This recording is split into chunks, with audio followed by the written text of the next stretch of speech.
Welcome back to Webcertain TV. I'm Gemma Houghton, and with me today is Vanessa Pereira, who is a social media intelligence analyst at Webcertain and also a Doctor of Cultural Studies. And today we're going to talk about Portugal, where Vanessa's from, and how to approach that from a digital marketing perspective. So, hi Vanessa. Hi Gemma. Thank you for being here to tell us about your home country. Thank you for inviting me. So, firstly, thinking about Portugal, people who aren't very familiar with the market and maybe the history, what kind of things should you be aware of if you're considering, targeting that market with your products or services? So a very small country with 10 million people that has a very complex history, especially when we think about 21st century. Mm-hmm. So it is the country that had, it is said, the longest dictatorship in Europe. Okay. So which finished in 74 and lasted for about 50 years. Okay. And it took the country about 10 years to find its feet in terms of political stability. Okay. In 86, it joined the European Union with Spain. So obviously that, again, brought lots of change. Yeah. And when we come into the 90s, when I grew up, you get a country that is growing rapidly, where there's a lot of consumerism, and this is incentivized.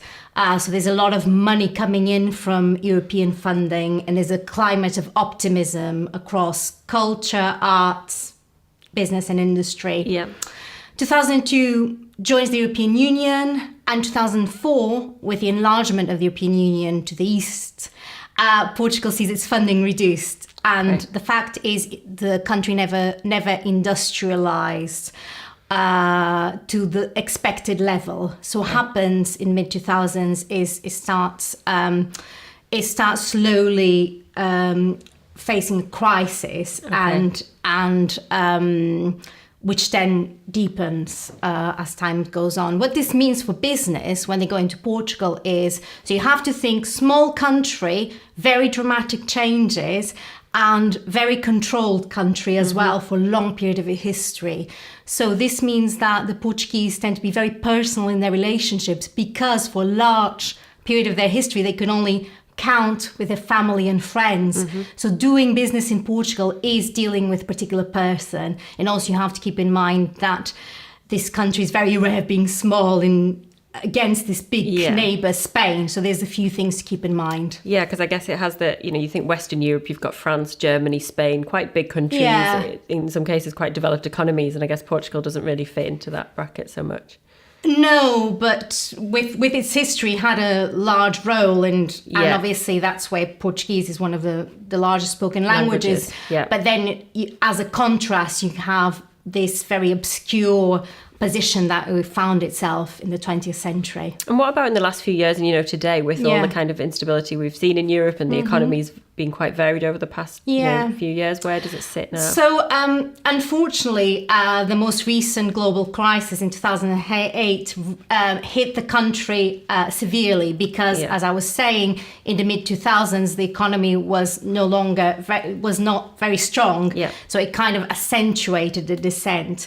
What this meant was that in 2011, it was one of the European countries to go into bailout together with Greece and Ireland. Mm-hmm. What it meant as well is that it had to rescue some of its banks, which in a country that doesn't have a very strong economy, again, hits the country very badly.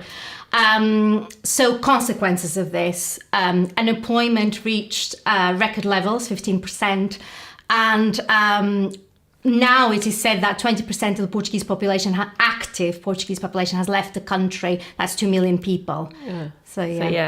So that doesn't sound, it's not the happiest picture maybe, and doesn't sound the most kind of encouraging in terms of thinking of business where I'm going to invest money in promoting myself there and selling there. Why should businesses still think about targeting the market?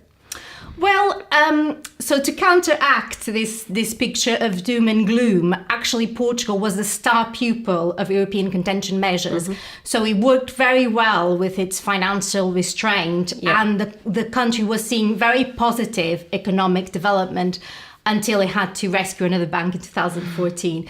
So the signs are positive, and actually instability in other parts of the world have meant that tourism in the country has increased massively. So last year, the country had over 10 million people that obviously bring all their resources coming and staying in Portuguese hotels. Also, these 2 million people that have left obviously reduce the number of unemployment in the country, but they send resources to the country. They send their savings to the country. So there's more money available for the people that are there. So I think the country is definitely going in the positive direction after this kind of more darkened period. Yeah, and I guess people will be looking for new things to try and buy if their spending power's increased, which is a good thing. And also, I mean, Portugal is like your door to the Portuguese language. So this is a very widely spoken language. So this is something to keep in mind. So of course it's spoken in Portugal and Brazil. Where else can you find that spoken around the world? So while politically this is sometimes called a minority language, it's not minority in real terms at all. It's the 6th most spoken language in the world, with around 240 million speakers. Obviously, the biggest country speaking it is Brazil, with 200 million speakers. And it's actually spoken across 4 continents. And this is as a result of the Portuguese expansion that took place in the 15th and 16th century. So basically the colonization period. So it's spoken in Europe with Portugal, in America with Brazil. In Asia, we're thinking about the region of Macau, East Timor, and in several countries of Africa, where the most populous ones are Angola and Mozambique, but there's quite a few others. So it's a language that has a lot of diversity and a lot of potential, with some of these countries being economies in expansion, or that where growth is foreseen, like in the case of Brazil and Angola. Yeah, absolutely. So of course we know this. I know we've talked on Webcertain TV a lot about Spanish and the fact that, you know, Spanish in Spain and Spanish in Mexico are not the same, and clearly the same is the case with Portuguese, I guess, you know, between these markets. How much does it vary? How different is it? Absolutely. So when you talk about the Portuguese language, you're actually talking about 2 different variations of Portuguese language. That's how it's officially designated. You're talking about Brazilian Portuguese in relation to Brazil, obviously, and then European Portuguese, which is the one spoken in Portugal and all other territories. So all the African countries, East Timor would have taken the European Portuguese variety. Now, in terms of differences, these are more noticeable on a spoken oral register, even though there are a few in writing as well, and in lexicon, in different words. In terms of this spoken variation, because of the different sizes of the countries, the Portuguese have been more exposed to Brazilian culture through music, through soap operas. So it tends to be that the Portuguese understand the Brazilians better than the Brazilians understand the Portuguese.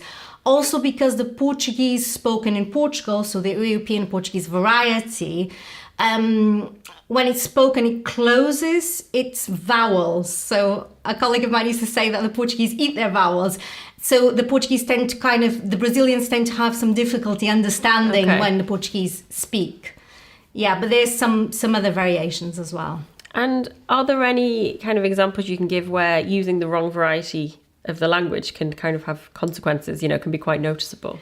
Well, yes, obviously there is certain words that are different, and these are more different in the everyday use. So, for example, just to say, if you're saying you're going to get a bus, you say it differently in Portugal or Brazil. Get a train, say it differently in Portugal or Brazil.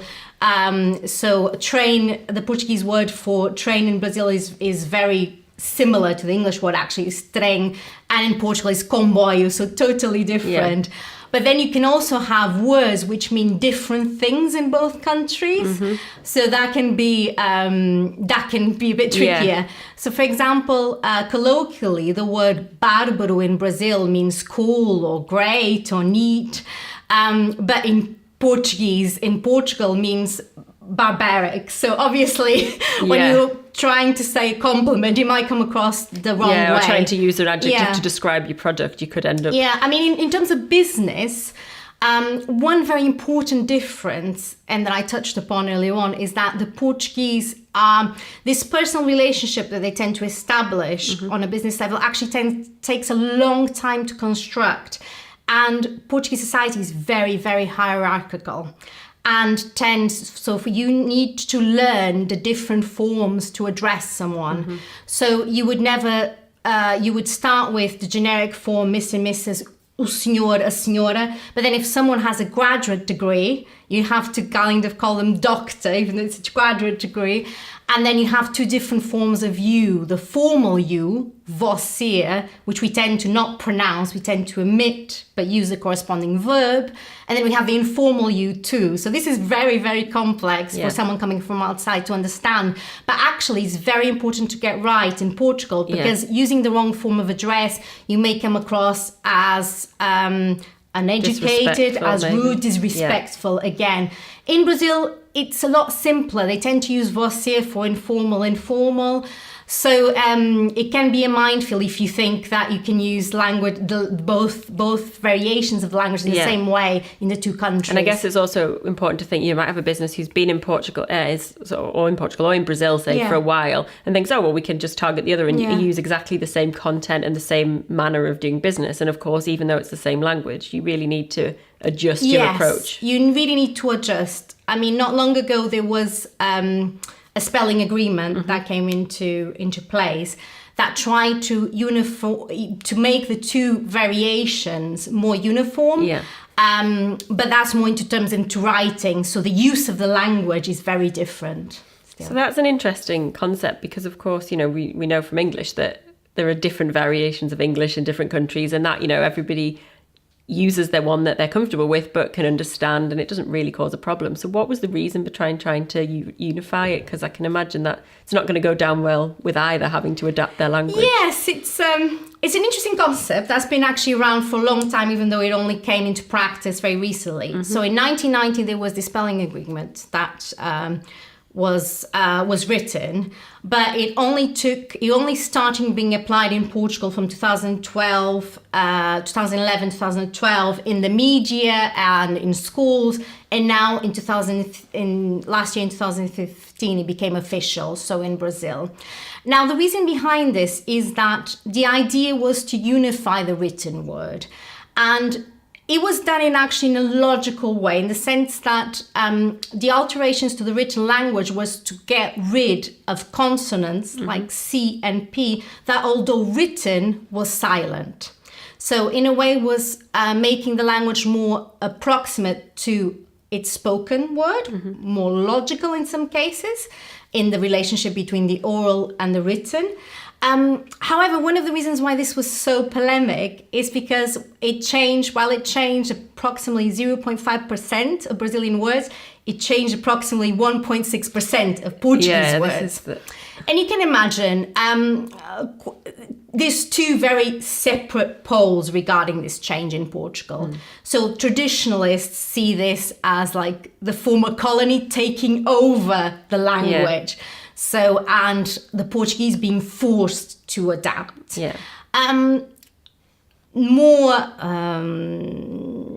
People who agree with this difference in spelling, with this agreement, this change, say that it will actually be very, very beneficial for business and for the future of the language, because obviously Portugal, 10 million, Brazil, 200 million. So we can see very clearly where the future of the language is.